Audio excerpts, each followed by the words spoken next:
আমার মতো কি আপনার ল্যাপটপের কিবোর্ডের কিগুলো কাজ করতেছে না?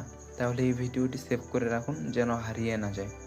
আমি আপনাকে আজকে এমন একটি সফটওয়্যারের নাম বলবো যেটাতে আপনি স্ক্রিপ্ট লিখলে আপনার কিবোর্ডের যে কিগুলো কাজ করতেছে না সেগুলো আপনি ইজিলি রিপ্লেস করতে পারবেন, যাতে করে আপনার পরবর্তীতে কোনো ভেজালে পড়তে না হয় বা কোনো সমস্যায় পড়তে না হয় টাইপিংয়ের সময়। আপনাকে প্রথমেই চলে যেতে হবে যে কোনো একটি ব্রাউজারে।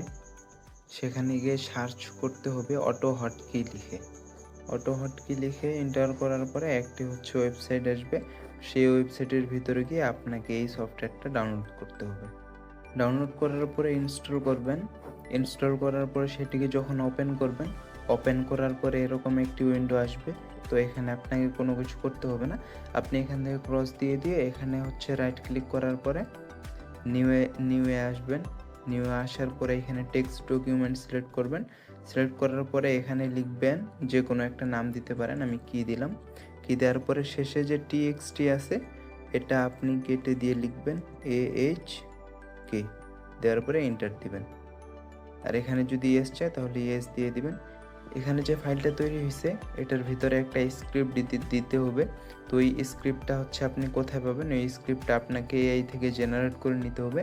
আমি আপনাকে একটা প্রম্পট দিব, ওই প্রম্পট থেকে আপনি এটা জেনারেট করে নিতে পারবেন। প্রম্পট পিন কমেন্টে অথবা ডেসক্রিপশনে পেয়ে যাবেন। সেখান থেকে এটা কপি করে আপনি যে কোনো এআই চ্যাটবটকে দিলে এআই আপনাকে সেরকম একটা স্ক্রিপ্ট লিখে দিবে। আপনি যদি এটা বুঝতে না পারেন কিভাবে এই থেকে জেনারেট করে নেবেন, তাহলে লং ভিডিও দেয়া আছে, ডেসক্রিপশনে লিংক দেয়া আছে, আপনি ওখান থেকে লং ভিডিও দেখে নিতে পারেন।